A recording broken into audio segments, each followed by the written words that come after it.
Olá, pessoal da turma de Ciências Biológicas da Licenciatura da UAB. Eu sou o professor Johnny, da disciplina de Fundamentos Filosóficos e Sócio-Históricos da Educação. Vou, nesse vídeo, fazer uma apresentação rápida da nossa disciplina, minha e da professora Ada. E eu gostaria de mostrar para vocês, como nós pensamos a disciplina, relacionar, como que nós vamos relacionar ou buscar relacionar filosofia, sociedade, história e educação e trazer isso para a biologia.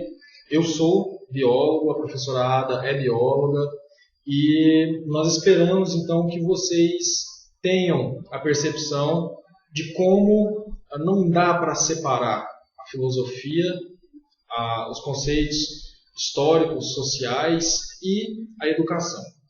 Então, apresentando para vocês aqui a ementa da disciplina, então nós buscamos abordar a educação como um processo social, a educação brasileira na experiência histórica do Ocidente, a ideologia liberal e os princípios de uma educação política, sociedade, cultura e educação no Brasil, os movimentos educacionais e a luta pelo ensino público no Brasil, como que isso foi sendo construído e quais foram as bases ideológicas e filosóficas para cada um dos movimentos, a relação entre a esfera pública e a esfera privada na educação e os movimentos e a educação popular no Brasil.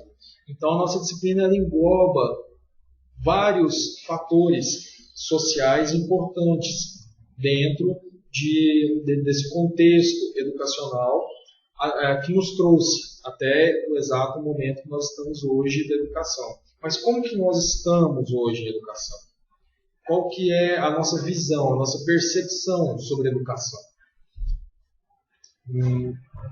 Nesse sentido, apresentando então para vocês o percurso formativo, quais são os nossos objetivos, então nós buscamos apresentar e discutir as bases da filosofia e a sua importância na construção dos saberes científicos em gerais, integrar os conhecimentos específicos de biologia com as reflexões decorrentes das vertentes filosóficas, identificar as influências e concepções filosóficas nas relações existentes na sociedade atual. Então, buscar mesmo perceber de onde algumas relações sociais hoje, que nós percebemos hoje, de onde que elas vêm, como que elas surgiram, quais são as influências que elas possuem. Compreender a educação e suas teorias como um processo histórico, e que ele é construído continuamente, sendo resultado de produções de diferentes pesquisadores, pensadores e de diferentes áreas do conhecimento. E isso na biologia, por que a biologia ela é apaixonante? Porque quando a gente consegue perceber essas relações na biologia, nós temos uma visão ampliada sobre como que o conhecimento ele é construído.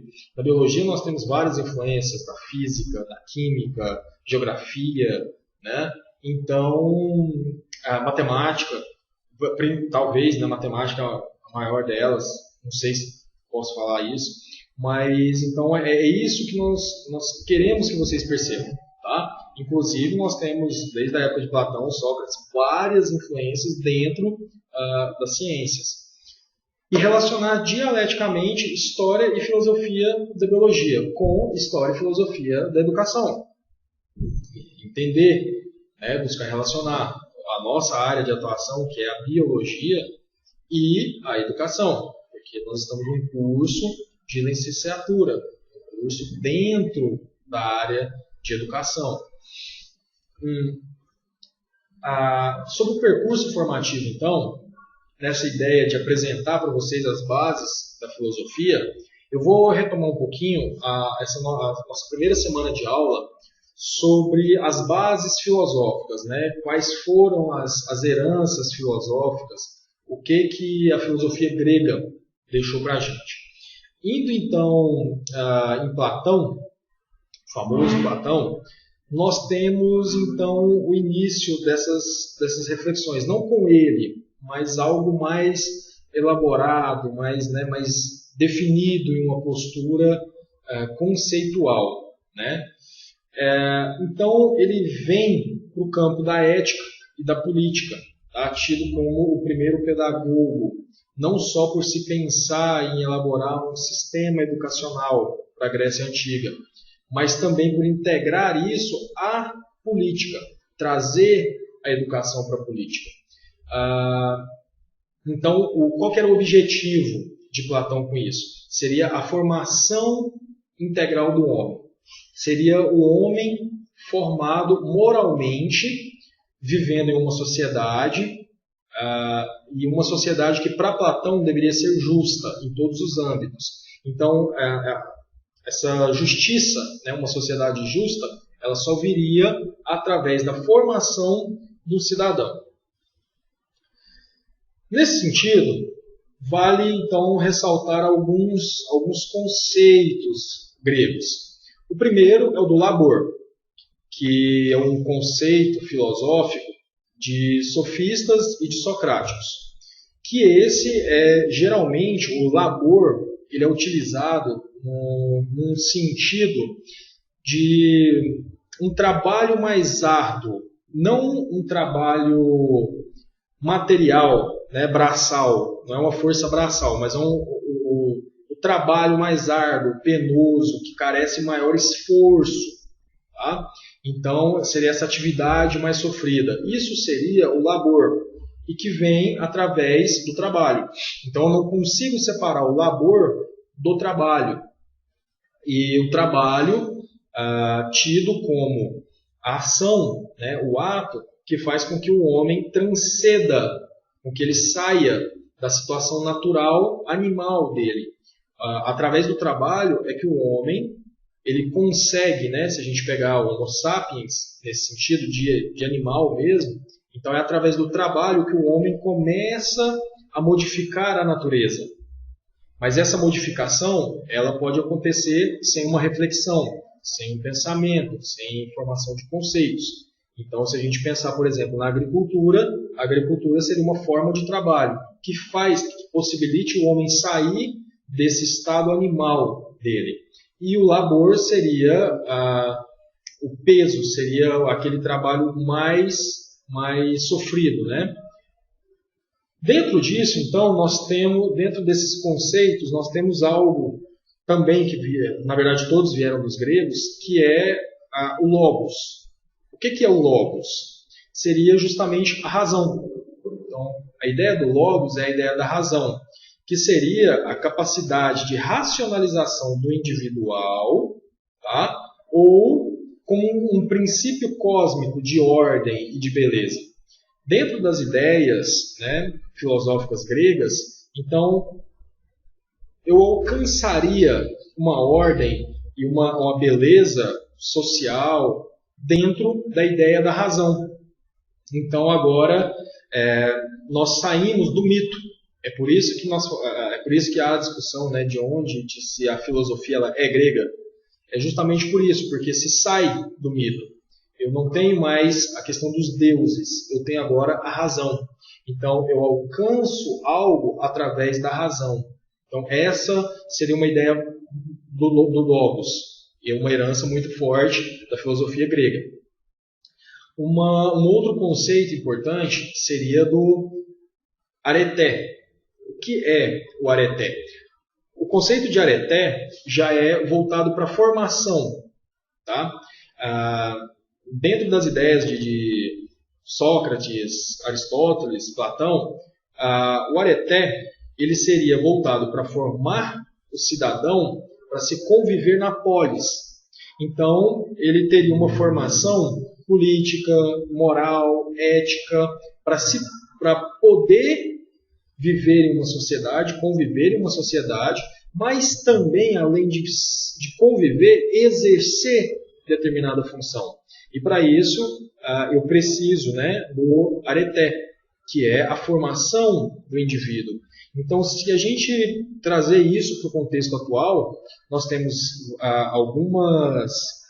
algumas teorias pedagógicas, né, alguns conceitos, algumas abordagens que têm essa visão de como formar um cidadão para ele conviver em sociedade.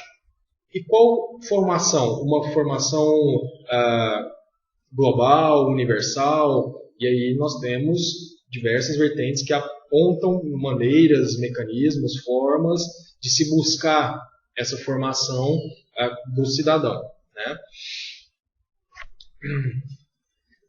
Mas 3 conceitos, então, importantes para a gente, como herança grega, seria, por exemplo, o conceito da ethos. O que seria a ethos? Seria a cultura. Basicamente, cultura, que são os hábitos, crenças, o que definiria uma determinada sociedade seria a ethos. E notem agora a influência da areté, que justamente através dessa formação, né, do cidadão, formação política, moral, ética, então essa formação torna a ethos possível. Lembrando que a ethos seria as concepções de uma sociedade, a cultura de uma sociedade. Então, uma depende da existência da outra. E isso a gente tem hoje visivelmente na nossa sociedade. Lembrando não. E agora tem também a episteme, que de acordo com Sócrates, né, seria a ciência. Seria as definições das regras naturais, de como as situações da natureza acontecem, né? Mas através da razão. Quando, então, Sócrates traz a ideia da episteme, ele formula o que seria a base da ciência. O conceito de episteme, ele vem através da ideia de como acontece. Um exemplo bem básico e esdrúxulo. Como se forma a chuva. Então, a ideia de como, então, as coisas ocorrem surge através da ideia de episteme. E que fica bem claro com Sócrates de que a explicação para isso só vai acontecer pela razão. Lembrando que aí a razão, nesse caso agora, ela está ligada com a areté. Então, através da areté eu tenho a formação do cidadão e, através dessa formação, é que eu consigo também a episteme, que é a necessidade de se definir como as coisas acontecem. E, só para finalizar a questão dos conceitos, nós temos a paideia grega. O que seria a paideia grega? É esse conceito de uma educação integral, completa, né? uma formação universal, em que eu teria o cidadão sendo capaz de desempenhar qualquer função dentro de uma sociedade. Então, independente da formação específica desse cidadão, ele conseguiria ter uma percepção, uma atuação política, uma atuação dentro da área das artes, uma atuação dentro da área da docência, do ensino. Então, seria essa formação ampla. Para não prolongar muito, então, nós temos essa compreensão das teorias da educação e das suas teorias como um processo histórico. A ideia, por exemplo, se eu falo para vocês, a primeira LDB foi sancionada no ano tal, a partir do decreto tal. Isso é um dado, né, sobre aquela lei, sobre aquele conhecimento. Por exemplo, no ano de 1800 e alguma coisa, tal pesquisador formulou tal teoria. Então isso é um fator momentâneo, é um dado, né, histórico. Agora, como que se encontrava a sociedade naquele determinado momento? Se a gente pegar, por exemplo, o exemplo da LDB, novamente, como que estava a sociedade? Como que era a economia quando se formulou, quando se sancionou a primeira LDB? Quais eram os objetivos, quais eram as ideias globais do que seria a formação do cidadão? Como se encontrava a sociedade naquele determinado contexto histórico?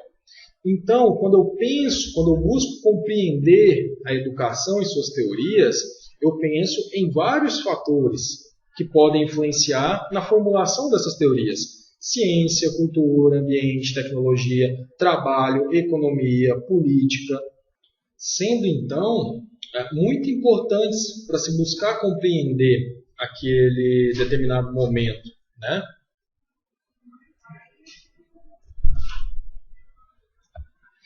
Quando eu venho com essa ideia para vocês, tentem notar, por exemplo, então, que nós buscamos relacionar a história e filosofia da biologia com a história e filosofia da educação.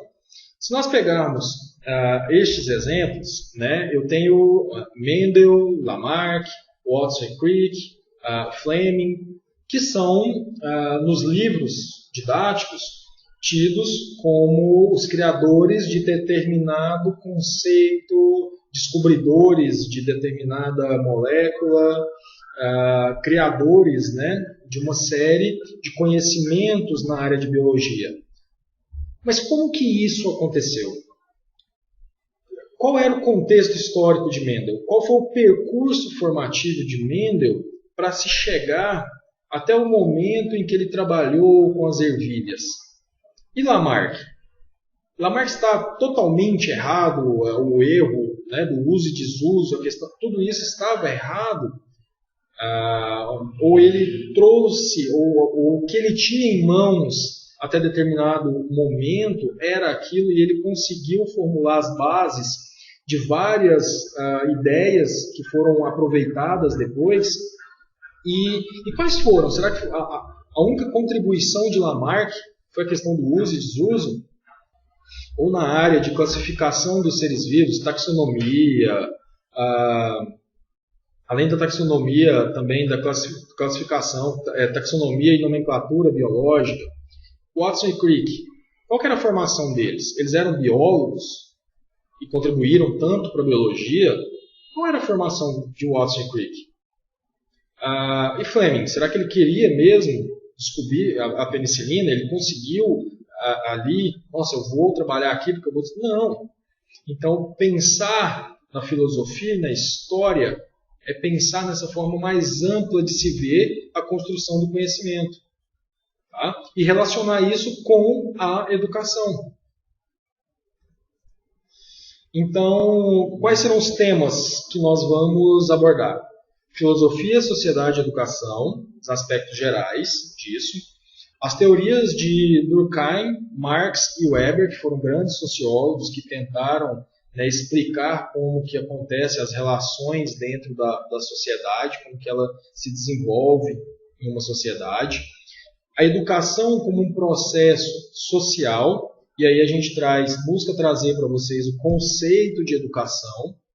A educação como cidadania, então nós vamos buscar conceituar o que é cidadania, mas para eu conceituar, para eu pensar em cidadania, eu tenho que compreender como aqueles pensadores, né, como aqueles sociólogos percebem a sociedade, as relações entre elas. Nós vamos fazer também um apanhado sobre a história da educação brasileira e fechar a nossa disciplina com um debate, né, sobre como está a educação hoje no nosso país. Dentro do cronograma, então, nós temos aí 9 semanas. Basicamente, são 5 atividades avaliativas à distância e 4 atividades avaliativas presenciais, podendo isso, claro, ser modificado ao longo da disciplina. A nossa disciplina ela não é engessada. Então, aqui agora vem o nosso método de avaliação, lembrando para vocês que as atividades à distância possuem peso 0,4 e as atividades presenciais possuem peso 0,6. Professor, como que vai funcionar essa questão de peso? Como que é isso? Cada atividade tem um peso? Não. Essa daqui é a fórmula que nós vamos usar para o cálculo final das notas. Então, resumidamente, todas as atividades presenciais e à distância vão ser avaliadas de 0 a 10. Desculpa, de 0 a 100. Todas. Todas vão ser avaliadas de 0 a 100. Ao final, vai se somar essas notas de todas as atividades e se dividir pela quantidade de atividades. Então, por exemplo, se vocês tiverem 5 atividades, ok? Ao final, nós vamos somar a nota de 0 a 100 de cada uma delas, podendo dar uma somatória de 100, 200, 300, 400 e, no máximo, 500, e dividir pelo total de atividades. No caso, 5 atividades. Feito isso, após essa divisão, a nota será multiplicada por 0,4, que é o peso dela. Então, uma pessoa que tirou, por exemplo, a nota 500, tirou nas atividades à distância, tirou 100 em todas. Feita a divisão, ela vai ter 100, porque eu vou dividir 500 por 100. Vou dividir 500 por 5. Essa pessoa, ao final, vai ter 100. Ok. E aí, eu vou multiplicar por 0,4, ou seja, a nota à distância será 4.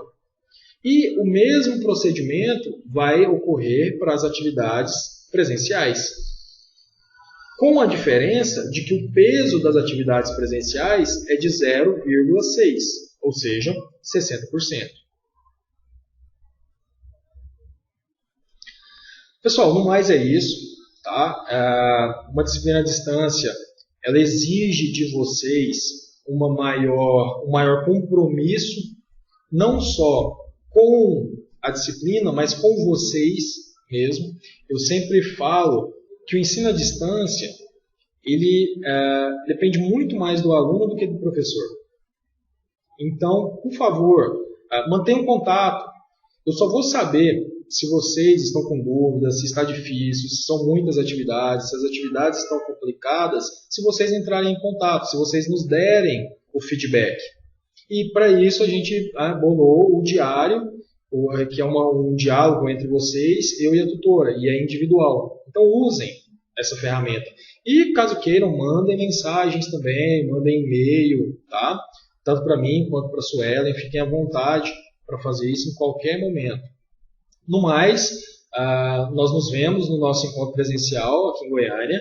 Espero que vocês estejam gostando do andamento do curso, porque eu estou gostando das discussões, eu acompanho, vocês viram que eu entro, acompanho. E vamos conversando, tá? Vamos manter esse diálogo sobre fundamentos filosóficos, relacionais com a educação, de uma maneira bem tranquila, bem leve, para que vocês alcancem os objetivos que nós definimos para essa disciplina. Tá? Obrigado, bons estudos para vocês, presencial e à distância. Tá?